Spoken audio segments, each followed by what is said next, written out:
Hello, and welcome to another video. Today, I've got a commander deck to share with you. This is a special commander deck that I designed for the Commander Pride event. Your local game store might be holding one if they are a WPN store. But basically, this is a commander event that runs between June 5th and 14th this year, where any two commanders can be treated as though they have partner. If your store is having one, there's a promo card and everything that you get for participating. And seemed like a great opportunity to build this Dungeon Crawler Carl deck that I had been thinking about for quite a while. But I wasn't totally sure how to make it work. I had been looking through partner commanders, but was really struggling to find any that looked like they would be a good fit. But with the partner restriction lifted, I was kind of free to do whatever I wanted. And I was having so much fun building this. I guess I'll give you an overview here before we get into it. My goal with this was to build a commander deck that represented the first book of Dungeon Crawler Carl. So, probably like a bracket 1 or maybe 2. And finding cards to represent certain items or story points or characters was the main focus here, over building up power level. It's meant to showcase the theme of Dungeon Crawler Carl, maybe to the detriment of the commander deck list. Like, a good example here is Carl is famously barefoot, so there's no footwear in here. No Swiftfoot boots or lightning greaves, lava spur boots, anything like that. But, there were points where maybe multiple cards fit what I was trying to represent. And in those cases, I would try to go for the more playable cards that made sense over something that was purely flavor but not that good of a fit mechanically. So, anyway, that's the idea. But yeah, I would love to take you through this and show you what I chose for everything. I guess I would caution that there's some mild spoilers in here. So if you have not read Dungeon Crawler Carl and you plan to, you might want to come back to this after you read it. I'm not going to go too deep into things, but I'll be touching on things that you probably don't want to know about yet. So, with that aside, let's get into it. So for the commanders, of course I'm using Carl and Donut. Going into this, I didn't really have any particular colors in mind. I just wanted to pick any legendary creatures that would best represent the characters and then go from there. For Carl, we know he's kind of got a specialty with explosives, and I knew those would probably take the form of artifacts. So I was vaguely looking for a legendary human with artifact abilities of some kind, and landed on Tawnos. He is a blue-red human artificer who can copy activated and triggered abilities you control from artifact sources. So that seemed to fit the bill. And then for Donut, I was looking through my options for legendary cats and zeroed in right away on Kitt Kanto. With Mayhem Diva in her name, I thought that was a great fit for her. Kitt Kanto is red, green, white so we have access to every color except for black, and I thought that was fine. So yeah, those are the commanders. Next, let's look at the other characters I put in here. And I've kind of broken out some characters that we meet from the enemies we encounter. Though I know some of them it becomes a bit more of a gray area, but this is kind of how I was thinking about it. First up, of course we had to have Mordecai. For him, I chose Splinter, Aging Champion. I know Mordecai is a changeling, but when we first meet him, he is in the form of a rat. I think Carl even describes being reminded of Master Splinter, so using Splinter himself here would be a fair comparison. And yeah, he's like a mentor to Carl and Donut, so I just thought that worked really well. Ginny Fay is a card that I immediately thought of for Lucia Marr. In Book 1, we don't really know a lot about her yet, but we hear about her and her 2 dogs being featured in the recap episodes. So for me, Ginny Fay just really sprang to mind. She has 1 cat and 1 dog instead of 2 dogs, but we'll just have to use our imagination on that one. For Frank and Maggie, I actually chose an enchantment. So, Trouble in Pairs is what I chose for them. I don't like these characters very much, and didn't want to spend too much time finding human creatures to represent each of them, so I just went with Trouble in Pairs and called it a day. For the Meadowlark party, I just kind of did my best to choose human creatures with weapons that aligned with each character. I didn't do any of the residents, but for Yolanda, I chose Caddy Bree of Mithril Hall. For Imani, I chose Maja, Redegard Protector. For Brandon, I chose Sokka, Tenacious Tactician, though I don't think he's depicted here with his boomerang, but close enough. And then Chris is Marin Crusader.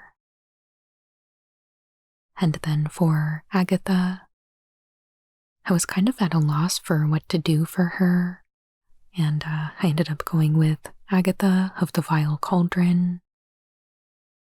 I mostly picked her because her name is Agatha, and I thought maybe the cauldron here could be a stand-in for her shopping cart. That's a bit of a stretch, but whatever. For Zev, I chose Tishana, Voice of Thunder. I thought a merfolk would be the way to go for Zev, and I thought the title Voice of Thunder was kind of interesting. She's a communications employee, kind of the PR person for Donut and Carl. So I thought that might work.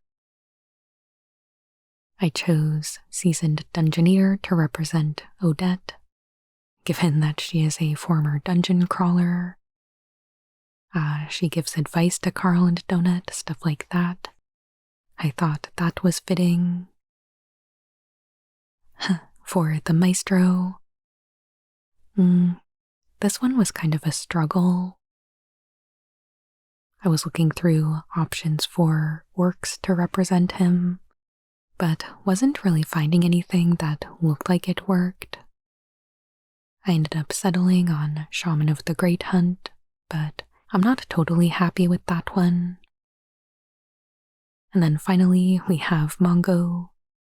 I chose Ripjaw Raptor here. Even though Mongo is just a baby in Book 1, we do learn that he is going to level up to become a Velociraptor. I also thought the name Ripjaw kind of brought to mind the way he likes to bite Donut right on the nose. But yeah, those are the characters I picked. For enemies, let's first look at mobs and then bosses.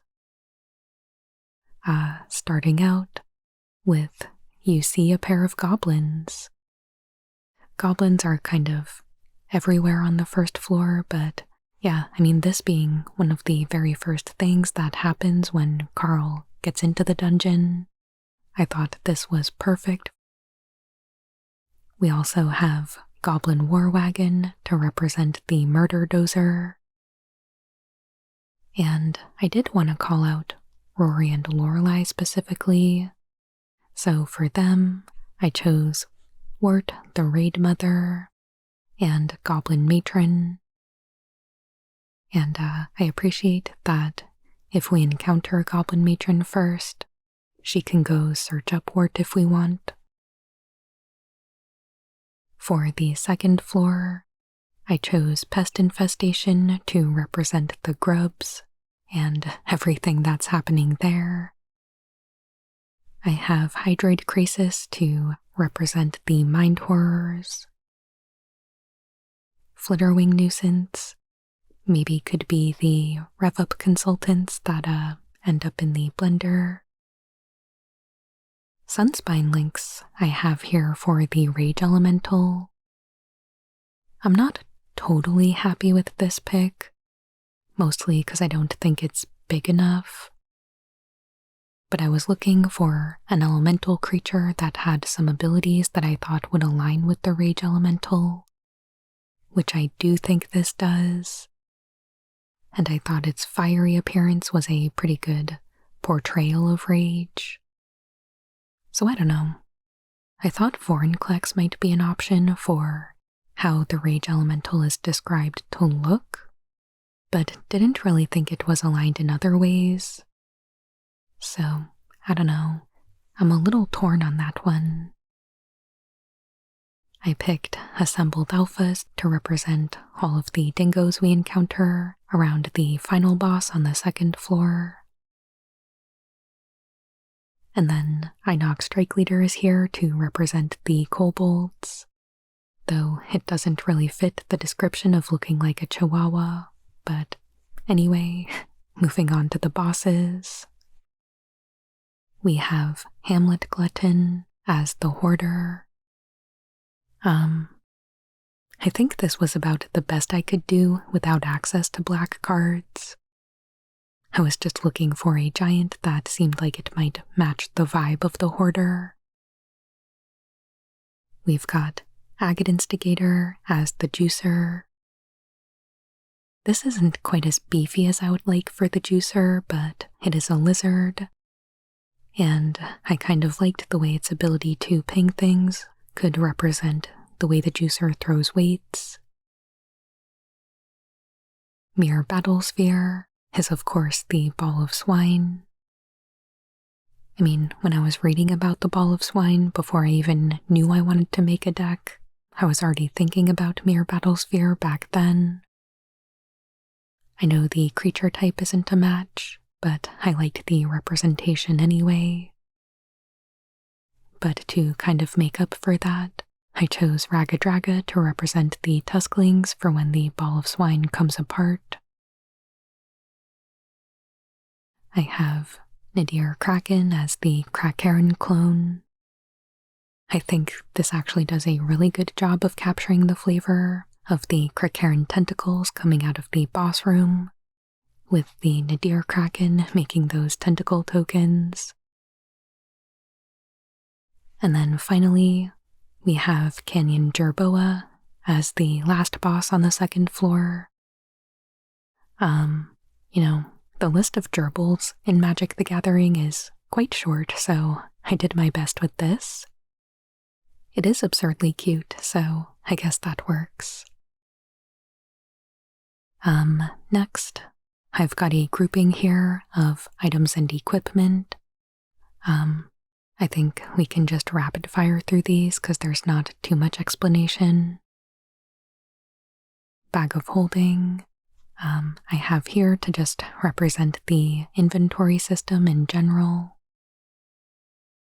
The boommobile is, of course, the goblin chopper. And Essica's chariot is the sidecar, which is perfect for cats. Delver's torch is just the torches that they accumulate. We have dungeon map and expedition map, both to just kind of represent the different maps that they pick up along the way. Potion of healing, self-explanatory. For Carl's equipment that he's wearing, I chose barbed battle gear to represent his spiky knee pads, his gauntlet, the shuriken, cloak of the bat to be his night gaunt cloak, mithril coat for his trollskin shirt, and I have soul ring as his toe ring. For Donut, I have crown of convergence, arcane signet as her butterfly talisman, and then I also gave her sunglasses of Urza, though I know she doesn't get her sunglasses in the first book, but I just think this card is so funny, and she's often depicted as wearing the glasses, so felt they were iconic enough to include anyway. For explosives, I just grabbed a bunch of stuff here. When I was first conceptualizing the deck, this is the kind of stuff that I was imagining would be in here. And I guess the smoke bomb could also double as the fog spell that they have. And then everything else is just a couple other enchantments and the remaining spells. And these are here to just represent additional flavor or certain story points that I wanted to get in. So this is here for Promising Stairs, representing the stairwell to each floor. We've got Dungeon Delver to represent dungeon crawlers. Blasphemous Act, think you might know, has to do with a lot of babies.